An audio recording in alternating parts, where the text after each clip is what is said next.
Welcome to the Wellness Lab Digest, where we help you to absorb powerful, life-changing insights from top wellness experts with our daily, bite-sized wellness podcast summaries. Each episode is packed with distilled, powerful takeaways to boost your health and well-being. To support this podcast, please scroll down on whatever app you're listening on. Ratings and reviews are helpful. Even better, just send the show to a friend.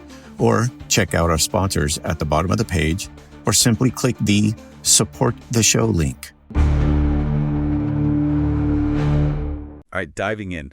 You guys send us this video, Arvid Ali's You're the Hero, and I gotta say, it really got us thinking. Yeah, it kind of flips the whole pursuit of happiness thing on its head, doesn't it? Totally. He starts off with this really cool analogy comparing our minds to movie fans. Oh, that's a good one. He points out that we love movies, right? But they're full of stressful scenes, conflicts, things most of us wouldn't want to actually experience. Exactly. Nobody wants to watch a movie where, the hero just sits on a beach sipping lemonade for 2 hours.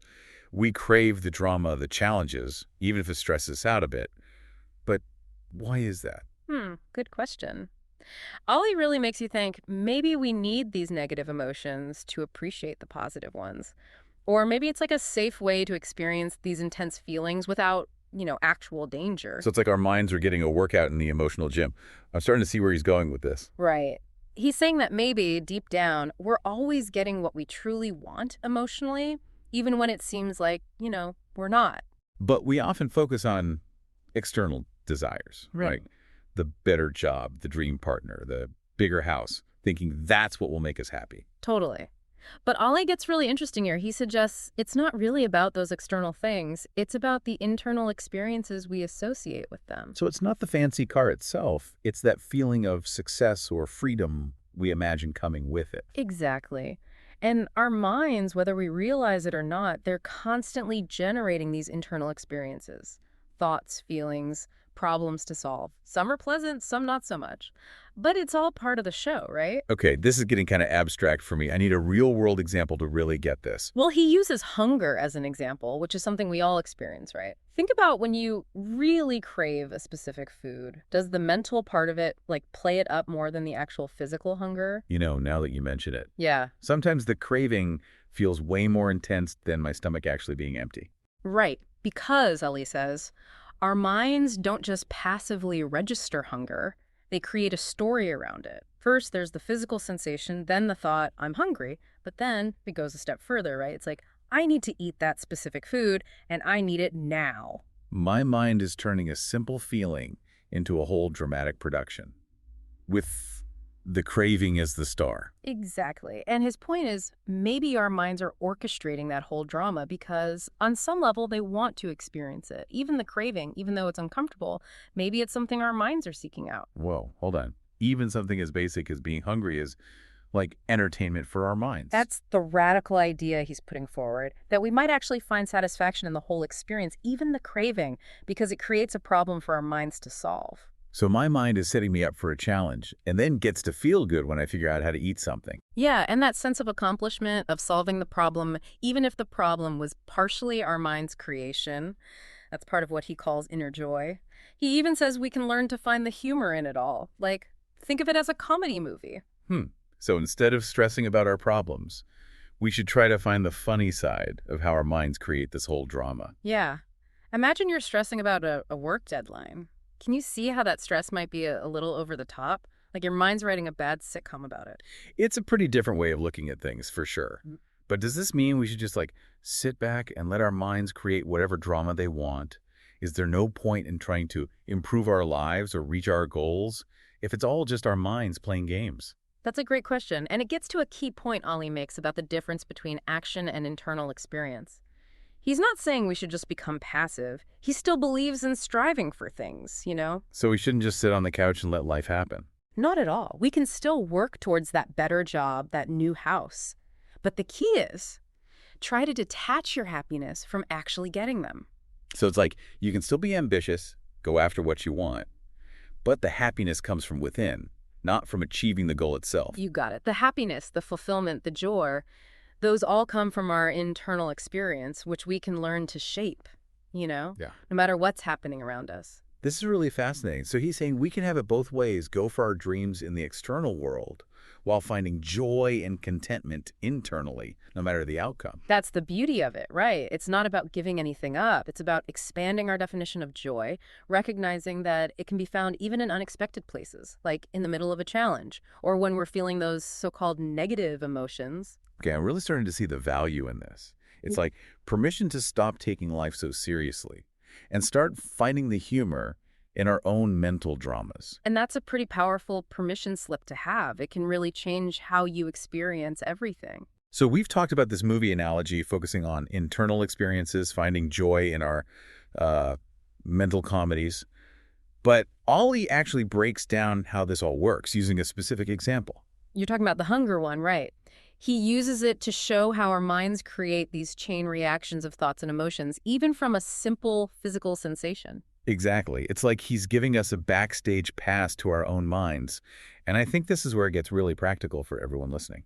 I agree. By understanding these mental processes, we can start to see how we might be, creating our own suffering, even when it feels like we're just reacting to stuff outside of us. So we're the director, A&D the audience of our own mental movie. I love that. And once you realize that, you have the power to change the script. You can choose how you want the movie to unfold. Okay.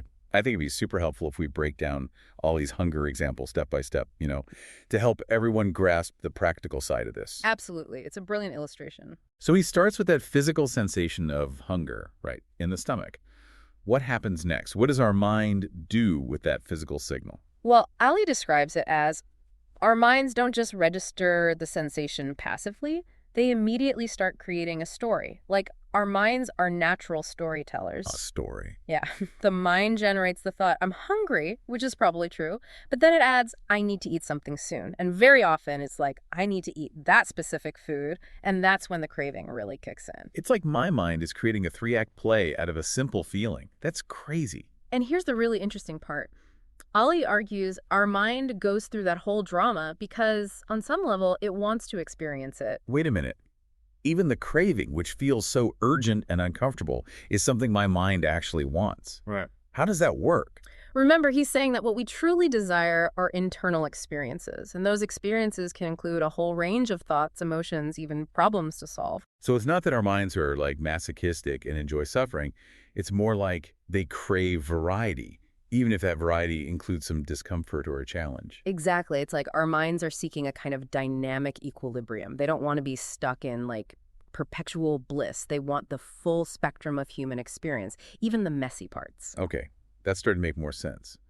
But how does this apply to the hunger example specifically? Well, think about it. The feeling of craving, it creates a sense of urgency, right? Yeah. A problem to solve. And according to Ali, our minds actually enjoy solving problems. So the craving itself becomes the challenge my mind wants to overcome, and then the act of overcoming it, whether by eating or resisting the craving, that gives my mind a sense of satisfaction or accomplishment. You nailed it. It's all about recognizing that potential for satisfaction in any experience, even the ones that seem negative at first. This is blowing my mind. It's like he's giving us this whole new way of dealing with difficult emotions. Instead of fighting them or trying to push them down, we can try to see them as challenges or puzzles to be solved. And that shift in perspective, it can really change how you experience those emotions. Instead of feeling helpless, you gain a sense of agency and even a kind of playful curiosity about what's happening inside. Okay, I'm seeing the light. But how do we actually put this into practice? How do we train our minds to see these negative experiences in a more neutral light? Or even positive? That's where that comedy movie analogy comes back in. He encourages us to view our minds and our experiences as a comedic performance, something we can observe with a little distance. So instead of taking every thought and emotion so seriously, we can try to find the humor in them. Exactly. Cultivate a sense of detachment and amusement, even when things feel tough. Okay, that seems way more approachable than try to force myself to be happy all the time. Yeah. But how do you find humor in a wave of anxiety or sadness? It doesn't feel funny in the moment. It's about bringing in mindfulness, self-awareness. Ali suggests that simply observing our thoughts and emotions without judgment, it allows us to see the absurdity, their almost comical nature. So it's like noticing the patterns, the recurring themes, Yeah. the way our minds blow things out of proportion. Exactly. It's like watching a movie and seeing all the cliches, the predictable plot twists, the over-the-top reactions. Once you start to recognize those patterns, it's hard to take the movie so seriously anymore. This is so helpful. It's like he's giving us permission to laugh at ourselves, even when we're struggling. And that laughter, that sense of humor, it can be incredibly liberating. It creates some space between you and your thoughts. It diffuses the intensity of the emotion. So it's not about denying negative Right. emotions or suppressing them, but about changing how we relate to them. Exactly. It's about having a more playful attitude, more Yeah. curious, more accepting towards the whole human experience. I love that. It feels so much more empowering than that pressure to be positive all the time. It really is. And it actually aligns with a lot of the research on happiness and well-being, which shows that, accepting, even embracing negative emotions is crucial for genuine emotional health. Okay, I'm starting to get this. Yeah. But I know people are probably wondering, how do you actually do this? How do you go from feeling overwhelmed by anxiety to laughing at it? That's the million-dollar question, right? And Ali actually gives us a very specific tool to use. He suggests asking ourselves one simple question whenever we notice a thought or emotion popping up. Isn't it funny how my mind wants me to be experiencing this? Isn't it funny how my mind wants me to be experiencing this? I like that. It's so simple, but I could already feel how it could shift things. It's not about forcing your thoughts or emotions to change, but it's about introducing a new element humor, like injecting a little lightness into a serious situation. So instead of getting all wrapped up in the drama of, say, feeling anxious about a presentation, I could step back and be like, isn't it funny how my mind wants me to feel this way right now? Exactly. And even just acknowledging the absurdity of the situation, that can often create enough distance to, take the edge off the emotion. It's like realizing you're caught up in a movie and you suddenly remember it's just a story. I can choose to either stay engrossed in the plot or step back. Right. And that realization, that can be incredibly freeing. Okay, I'm definitely going to try this. But what if I can't find anything funny about it? What if it's something truly serious or painful? That's a great point. Ellie acknowledges that, sometimes humor might not feel appropriate, and that's okay. So what does he suggest in those situations? He emphasizes that the key isn't to force humor, it's to cultivate that sense of gentle curiosity and observation. So instead of trying to laugh at my pain, I can just observe it with a sense of detachment. Exactly. That detachment, it can bring a sense of relief, spaciousness. It helps you see the emotion as a temporary visitor, not a permanent resident in your mind. This is so helpful. It's like he's giving us a whole new way of navigating life's ups and downs. It really is. And it's a way that honors the full human experience, the light and the dark. I'm feeling inspired. I'm ready to start finding the humor in my own mental comedies. That's the spirit. Remember, it's a practice. It's not about being perfect. Be patient with yourself and allow yourself to find the humor in the journey.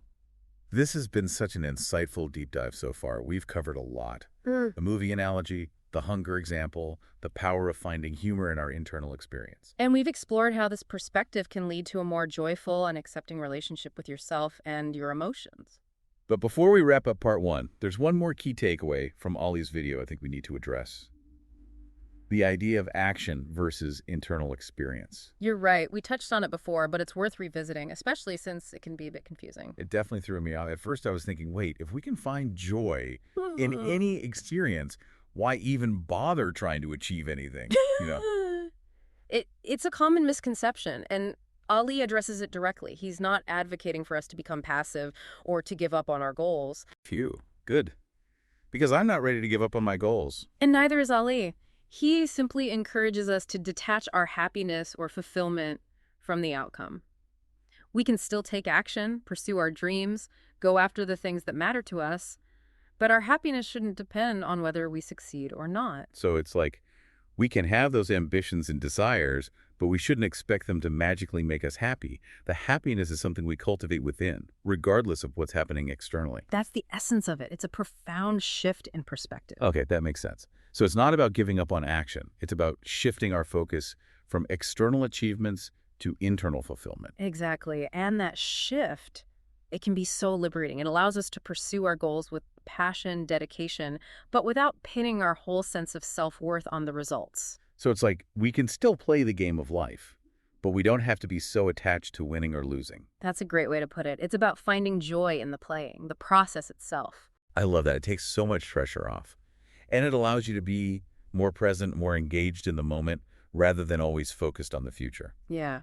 And it opens up the possibility of finding joy and fulfillment even when things don't go according to plan, which, let's be honest, happens all the time. So true. So Ollie's saying we can have it both ways, pursue our dreams out in the world while finding that joy and contentment internally no matter what. Precisely. It's not about denying that human desire for achievement. It's about recognizing that our true source of happiness, it lies within.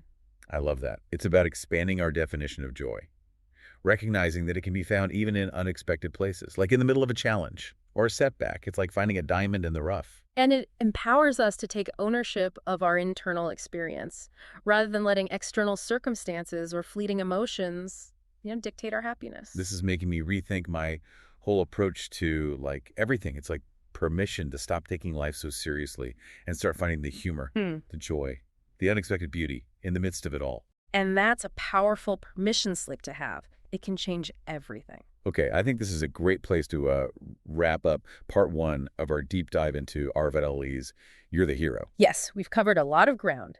And in part 2, we're going to dive even deeper into Ali's concept of enlightenment. And we'll explore some practical techniques for cultivating this internal joy and acceptance. We're just getting started. Join us next time as we continue exploring finding unexpected joy in the midst of life's challenges. Welcome back to the deep dive. Last time, we were digging into Arvid Ali's idea that our minds might actually kind of enjoy negative emotions. Remember that movie analogy?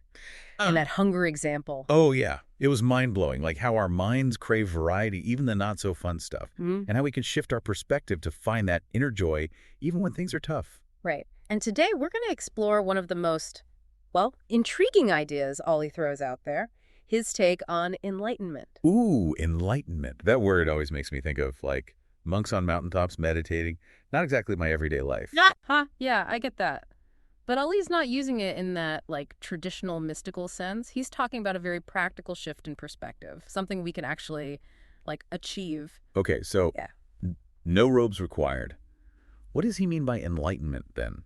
He defines it as the realization that, on an emotional level, we're always getting what we want. Hold on, we touched on that in part 1, right? Yeah. He's saying our minds are always creating the experiences they crave, even if those experiences include, negative emotions. Exactly. And the enlightenment comes from really embracing that reality. So how does simply realizing that lead to enlightenment? What's so profound about it? Well, think about it. A lot of our suffering comes from feeling like we're not getting what we want, right?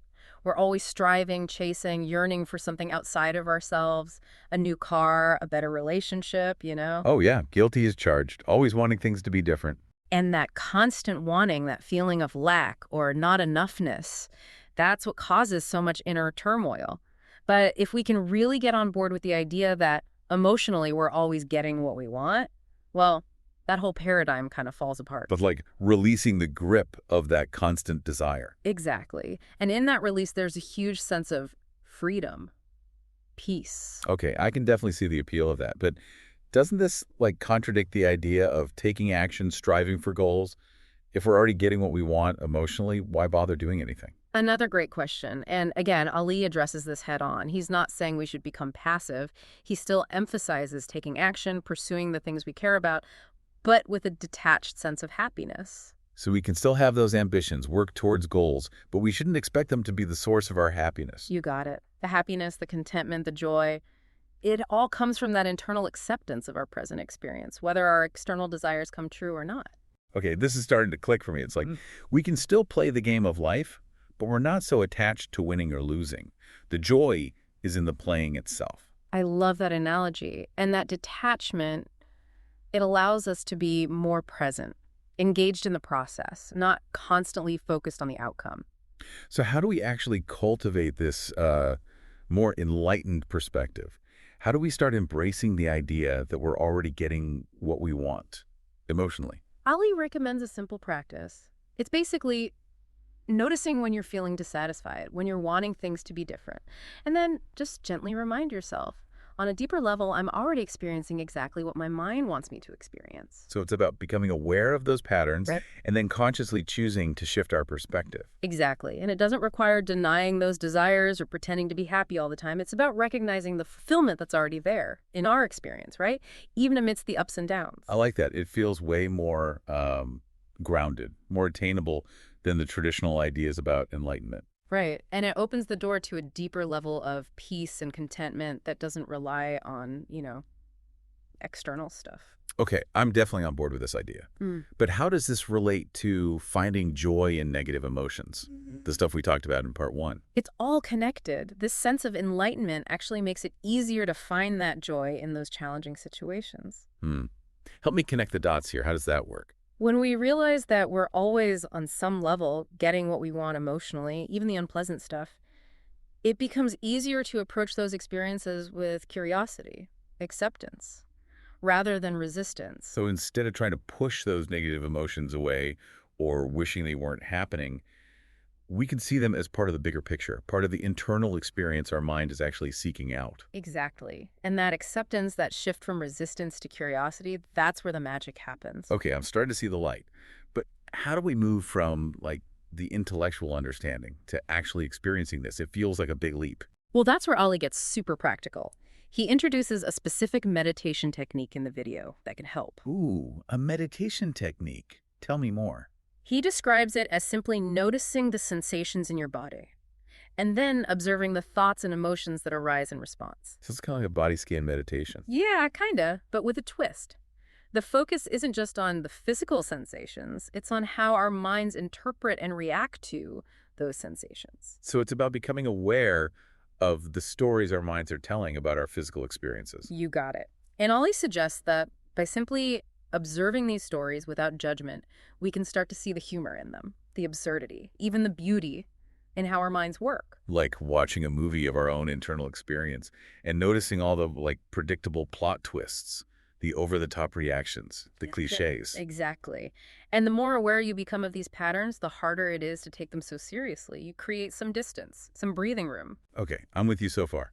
But how does this practice actually lead to that enlightenment Ali talks about? How do we get from observing our thoughts to actually experiencing that deeper sense of peace and freedom?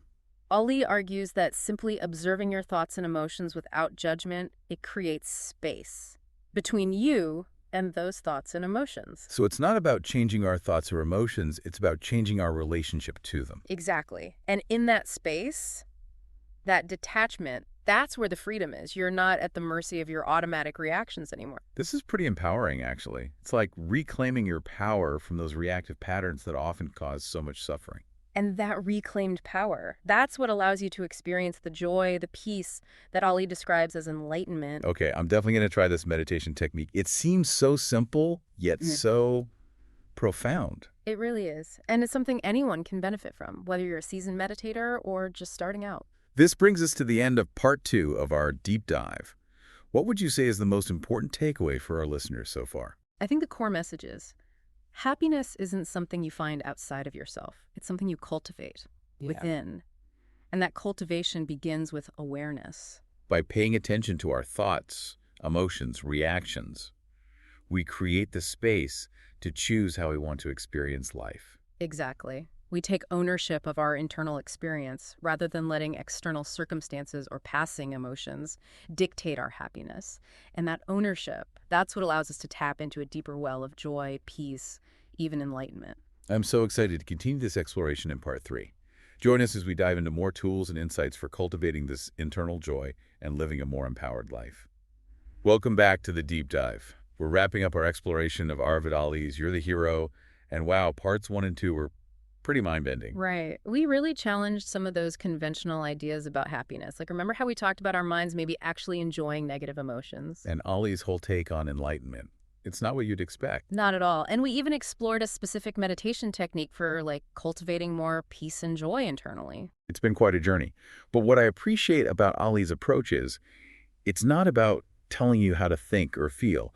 It's more like he's giving you a new lens to look through. Yeah, totally. It's about empowering you to step back from those automatic reactions we all have and choose a different way of being. It's not about erasing negative emotions. They're still going to be there. Right. It's more about changing how we relate to them, like we talked about. Those negative emotions, they actually serve a purpose. They totally do. They give us information. They can push us to grow. They add a little spice to life. I like that.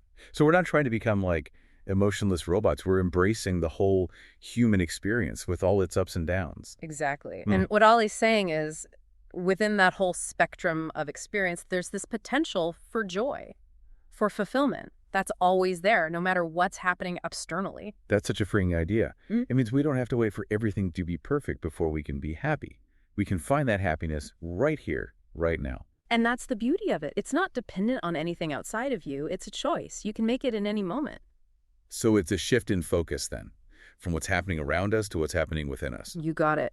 And that shift, it can be incredibly liberating.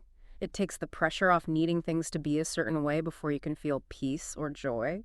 I think that's something so many people are searching for, Yeah. That sense of liberation, that feeling of actually being in control of their own happiness. And Ollie's approach really gives you a path to that, I think. It's not about denying your human experience or following a bunch of strict rules. It's more about cultivating awareness, being curious about your own mind. Yeah. And being willing to, embrace life's messiness. That's a beautiful way to put it. This whole deep dive has been so thought-provoking. And it really comes down to this: the choice to find joy in the journey, even when things are challenging. And that choice, that ability to find joy in the midst of it all, that's what makes life meaningful, I think. Couldn't agree more. Well, on that note, we want to thank you for joining us on this deep dive into Arvid Ali's ideas. We hope you found it as illuminating and inspiring as we did. We encourage you to keep exploring these concepts, experiment with the practices we discussed, and see how it all impacts your life. Remember, happiness isn't a destination. It's a choice. And you have that choice in every single moment. So go out there, embrace the absurdity of it all, find the humor in your own mental dramas, and discover the unexpected joy that's waiting to be uncovered. Until next time, keep diving deep. Thank you for listening to the Wellness Lab Digest. If you receive value from the podcast, I have 3 asks of you. 1, share the show on social media with your friends and tag the show at the Wellness Lab Digest on Instagram. Number 2, please leave a rating and review in whatever app you're listening on. And last but not least, please let me know what topics you would like us to cover in the future. You can contact me at empoweringmen.org/contact. And right now we have a free ebook to get you started on your wellness journey as well. That's empoweringmen.org/contact. To support this podcast, check out our sponsors at the bottom of the page or simply click the Support the Show link.